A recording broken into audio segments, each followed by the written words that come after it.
Saya pribadi ya merasa cukup puas ya, lebih dari puas bahkan. Karena buat saya membawa ini ke jalur hukum bukan berapa lama ya ke ditahan, tapi membuktikan bahwa apa yang dia lakukan ini bersalah. Salah, dia bersalah. Tapi atas 5 tahun yang sudah dia hancur leburkan mental dan psikis, seperti apa? Pertanyaannya bagus nih. Kalau Yoke saya lihat kan dia bilang bahwa apa yang dia hadapi ini bukan pelaporan bullying, tetapi pelaporan tentang illegal access. Tetapi jangan lupa, Mensrea tujuan si Yoke ini mengupload data pribadi saya dengan tujuan membuli. Itu kan ya? Itu pendapat saya. Ya, sempat kan potensi juga jadi saksi. Anak juga sempat jadi korban bully. Mendengar 2 tahun ini merasa cukup juga gak sih mereka? Oh, nanti saya bacain WA anak saya ya. Ya tentu yang paling utama saya bilang sama anak-anak saya, ini yang saya lakukan buat anak-anak saya, buat suami saya, buat sahabat-sahabat saya, dan buat semua orang di sekeliling saya yang tersakiti oleh oleh-olehnya si Yoga ini.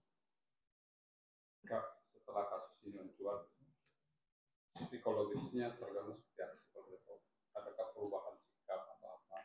Jika sehari-hari yang seperti biasanya mungkin wajar atau apa? Ketika kasus mencuat tentu kan tidak bisa lepas ini, ada juga bertelinga. Terhadap diri saya atau terhadap kakak dan keluarga? Kalau ya ini ya teman-teman ya, tidak semua orang itu mentalnya support saya. Kalau saya kalian bisa saksikan ya, saya tetap Fitri Salhuteru, tetap beraktivitas seperti biasa, tetapi kan saya punya anak, saya punya suami, saya punya sahabat yang kena impactnya dari apa yang dilakukan si Yoga ini. Saya punya karyawan. Dan itu kalau buat saya pribadi awal-awal ya, tapi karena kita tuh kalau terbiasa kan jadi 6 gitu ya. 5 tahun itu bukan waktu yang sebentar loh. Kalau dia sehari aja bikin 3 atau 4 postingan selama 5 tahun berapa puluh ribu kali dia udah nunggu di saya. Nah kalau di dilihat antara kepuasan dan tidak kepuasan, bukan kepuasan yang saya cari ya. Ya, saya dinasihati juga sama lawyer saya, ya sudah, yang penting kan dia divonis bersalah. Tapi kan artinya tidak sebanding ya, sebetulnya dalam tanda hati itu tidak sebanding dengan apa yang sudah dilakukan dengan jalan waktu yang sekian lama. Ya kalau ngomong kita manusia kan nggak ada puasnya ya, tapi sudahlah. Untuk kasus ini juga bukan masalah lamanya Yoke di dalam tahanan. Selama 5 tahun dia ngebully saya. Sekarang saya sematkan di hidup dia narapidana. Sampai dia mati dia akan bawa gelar itu. Segitu bukan dendam ya, segitu lukanya atas apa yang diperbuat, bisnis hancur. Bisnis siapa yang hancur? Ya, paling nggak mau ya, ada maksudnya ada berpengaruh nggak sih sama bisnis atas case ini? Tidak berpengaruh sama sekali. Mungkin buat saya iya, karena bisnis saya tidak perlu netizen ya. Saya sudah cukup kuat di core bisnis saya dari 19 tahun udah di dunia usaha. Apa yang dilakukan Yoko ini tidak berpengaruh ke bisnis saya.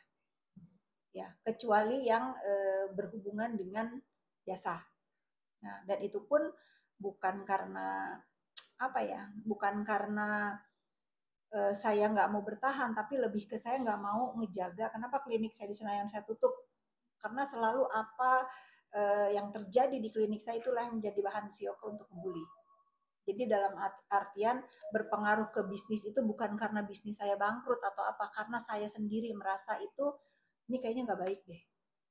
Nah otomatis karena saya menjaga hal-hal seperti itu, ada pasien misalnya datang ke Senayan, nanti tiba-tiba mereka bikin story atau siapa story, ketangkep sama dia, dicari tahu ini siapa. Nah perbuatan-perbuatan itu yang merugikan, akhirnya saya harus menutup bisnis saya bukan karena bangkrut, karena saya lebih menjaga mental orang-orang yang berkunjung ke klinik saya walaupun nggak ada urusan secara pribadi sama saya, tapi dia cari tahu itu siapa.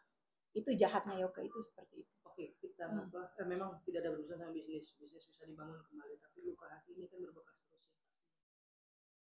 Kemarin Yoga sempat menyampaikan bahwa ikhlas atas putusannya 2 tahun itu yang pertama, yang kedua dia akan menjadi pribadi yang lebih baik, tidak akan lagi melakukan hal-hal yang seperti yang kalian lakukan. Tanggapannya gimana? Kalau itu dari dalam hati dia yang paling dalam dan tulus ya bagus ya. Tapi kan teman-teman tahu nanti dia ngomong apa nih. Saya itu sebetulnya udah nggak mau membahas masalah ini, tetapi ada beberapa pernyataan si Yoke ini sebelum divonis dia contoh nih, kalian kan melihat ya jalannya persidangan bagaimana dia bersimpuh di kaki saya, itu pun dia nggak mau ngomong dia bersimpuh. Kalau sekarang saya bisa artikan bukan bersimpuh ya, bukan bersujud, apalagi ngedeprok gitu. Kan hal-hal seperti itu masih dia perdebatkan untuk egonya dia gitu. Sebetulnya nggak ada salahnya, nggak ada salahnya juga dia mengatakan itu ya, namanya dia dia lagi berperkara dengan orang yang lagi marah gitu sama dia, kenapa hal-hal seperti itu harus dia koreksi. Nah pada saat putusan teman-teman baca sendiri, hal yang meringankan adalah apa tuh katanya, permintaan maaf diterima dari terdakwa ini, dimaafkan oleh Mbak Fitri. Jadi itu juga menjadi pertimbangan daripada majelis mengatakan bahwa hal-hal yang meringankan karena Mbak Fitri sudah memaafkan terdakwa Yoga ini. Jadi memang sebenarnya yang dalam putusan ini kita juga patut apresiasi majelis hakim yang memeriksa dan mengadili. Tadi disampaikan oleh klien kami bahwa itu sudah memenuhi rasa keadilan bagi klien kami. Mungkin rekan-rekan sendiri bisa menilai bahwa kurang lebih 5 tahun yang dilakukan bullying terhadap klien kami itu tadi. Nah, fakta-fakta yang ada memang pada dasarnya setelah putusan yang kemarin itu, perbuatan-perbuatan yang dilakukan Yoke ini terhadap klien kami yang selaku korban terbukti berdasarkan fakta persidangan itu tadi. Makanya vonisnya menurut kami apresiasi kepada majelis hakim yang mulia, begitu pula jaksa penuntut umum mampu membuktikan dakwaannya sesuai dengan tindakan-tindakan yang dilakukan Yoke terhadap klien kami. Seperti itu. Nah, jadi memang pada dasarnya kita memang harus bijak dalam bermedia sosial. Ya, memang berekspresi itu bebas, berpendapat itu bebas, tapi ada batasan. Jangan sampai kita tanpa sadar ataupun dengan sadar membuli seseorang. Karena memang pada dasarnya itu hal yang memang tidak pantas, tidak layak untuk dilakukan. Apalagi menurut fakta persidangan mengupload OJK yang memang itu merupakan data pribadi yang diatur Undang-Undang ITE, perlindungan data pribadi, aturan OJK pun mengatur itu. Makanya kita sama-sama bisa mengambil pembelajaran dalam perkara ini. Mudah-mudahan hari ini kita belum tahu ya, upaya hukum itu kan hak lah, hak dari terdakwa Yoke maupun penasihat hukumnya apakah mengajukan banding atau tidak, kita belum tahu itu, tapi itu merupakan hak. Memang diberi waktu 7 hari untuk pikir-pikir, kita pun juga nggak tahu apakah JPU banding atau gimana, itu hak mereka lah ibaratnya. Kita di sini mudah-mudahan ini bisa menjadi hikmah untuk semua, bahwa menjadi pembelajaran ke depannya seperti apa. Kami pun selaku tim penasihat hukum dalam artian mengapresiasi juga klien kami sudah berbesar hati pada saat persidangan, hadir di persidangan, memaafkan terdakwa, dan terbukti kan majelis hakim mengambil pertimbangan itu menjadi hal yang meringankan dari terdakwa Yoko itu sendiri. Jadi sama sekali klien kami ini tidak ada dendam. Dalam artian lah, apa yang kau perbuat itu yang harus kamu pertanggungjawabkan. Nah itulah. Bagi kami ya, oke, putusan sudah ada, case close. Ya. Itu sebenarnya. Ini itu sementara. Terima kasih. Jadi Yoko sendiri nih, Kak Fitri melihatnya seperti apa sih dia tidak melakukan upaya banding? Justru dari pihak JPU yang ingin mengupayakan banding. Gimana menanggapinya? Tadi saya diskusi ya Bang ya, mungkin ini bagus banget kalau JPU banding, artinya memang ingin memberikan pelajaran ya atas krisis bullying di Indonesia ini kan ini banget ya, lagi marak banget bullying ini. Ya nggak tahu nih kalau menurut Abang gimana? Ya, JPU banding? Kalau menurut kami sebagai penasihat hukum, upaya jaksa akan melakukan banding itu adalah dalam rangka memberikan pelajaran kepada masyarakat, hati-hati bersosial media. Memang konten yang di-upload oleh terdakwa itu kan durasinya nggak panjang, tapi itu kan dampaknya kan panjang. Selama 5 tahun dibully, disebarkan data pribadi, data perbankan yang seharusnya itu kan ranah pribadi, hanya orang bank dan pemilik akun itu sendiri gitu kan. Jadi mungkin jaksa ini memberikan pelajaran lah kepada masyarakat. Hati-hati bersosial media, hati-hati juga menggunakan data pribadi orang lain. Mungkin menurut kami seperti itu, untuk mewujudkan rasa keadilan di masyarakat. Putusan kemarin itu belum inkrah, karena kan JPU ingin mengupayakan banding itu. Ya, memang secara hukum kan diberi waktu 7 hari bagi baik penuntut umum ataupun penasihat hukum untuk melakukan pikir-pikir apakah melakukan upaya banding atau upaya lain atau menerima ya. Tapi reaksi suami gimana dengan hasil putusan? Kan kemarin dari Yoga sendiri kan sudah mendatangi, nyamperin ke suami yang meminta maaf. Dengar hasil putusan vonis kemarin seperti apa, mungkin sudah tahu kan? Ya sudah tahu, kalau vonis tentu suami saya yang merasa dapat keadilan ya, karena keluarganya diobrak-abrik kan sama Yoke. Cuman pada saat saya nggak jelas banget pada saat mereka bertemu di pengadilan itu kan suami saya dia minta maaf, kurang lebih diartiin bahasa Indonesia no you don't, dia nggak ngerti gitu kan, dia nggak ngerti apa yang harus dia. Ya terbukti kan di dalam persidangan apa, di luar persidangan apa, itulah yang memang nggak salah. Suami saya berkata bahwa apa yang diucapkan dia itu mungkin dia nggak memahami apa arti kata maaf itu apa. Maaf itu kan harusnya ya sudah diem gitu loh, sudah jangan lagi menciptakan percikan baru setelah di persidangan berbeda. Contoh misalnya ya, bagaimana dia orang yang sudah minta maaf kepada saya, lalu dia mengajukan saksi-saksi yang tidak ada konteksnya dengan kasus yang sedang dia hadapi.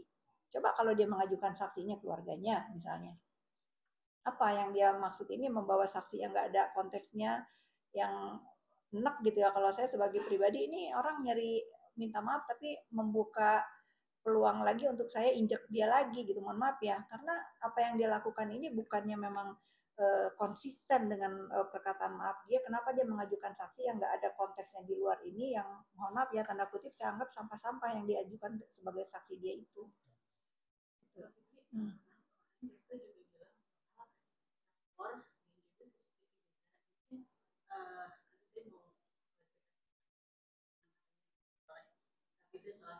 Nah begini ya, soal apa yang saya sebar itu saya melihat di sosial media lain ya. Saya melihat di sosial media lain dan saya merepost karena saya di tag. Tapi menurut saya sebagai warga negara Indonesia, kalian pernah naik pesawat semua? Ingat kalau kita turun dari pesawat dibilang apa? Jika kita mengetahui ada penumpang yang membawa benda-benda terlarang, narkoba dan lain, harus melaporkan kepada pihak berwajib. Bagaimana saya melihat ada satu manusia yang selalu buat onar di dunia maya lalu mempunyai 2 paspor? Bagus saya nggak bikin laporan baru, aduan masyarakat sebagai orang yang berhak melaporkan, ada nih manusia datang ke Indonesia, masuk pakai paspor Indonesia, masuk Amerika pakai paspor Amerika, enak banget. Pertanyaan saya, apakah dia bayar pajak di sini? Jadi kalau Yoke mau bikin laporan tentang itu, saya dulu yang bikin laporan. Yang gitu aja. Sekarang kalau dia mau berulah lagi, saya masih punya laporan lain. Kalau dia masih pengen berbuat pula dan dia menciptakan keributan dengan saya, ayo. Gitu ya Pak lawyer ya. Ini lawyer saya sudah siap juga. Maunya sampai di mana gitu.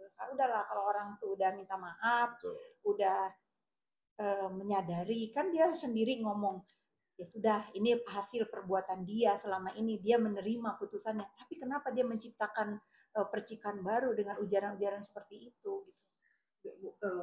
Dulu kan waktu sempat lewat ibunya ya, waktu itu minta maaf. Lalu ya dimaafkan, kembali membuat hal-hal yang terus akan seperti itu. Nah, sih memang kan secara personal mungkin sedikit kenal ya.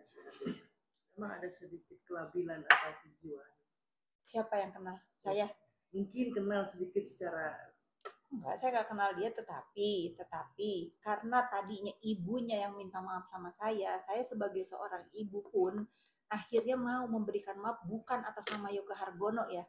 Saya memberikan maaf itu karena seorang ibu memohon ampun kepada saya untuk ulah anaknya.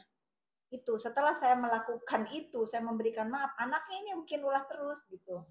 Tapi saya nggak ada masalah dengan orang tuanya Yoga. Saya juga mohon maaf atas apa yang harus mereka hadapi. Tapi inilah hukum. Ya kalau misalnya Yoke kasihan dan sayang sama orang tuanya, dia jangan mengulangi lagi. Ini soal Yang mana nih?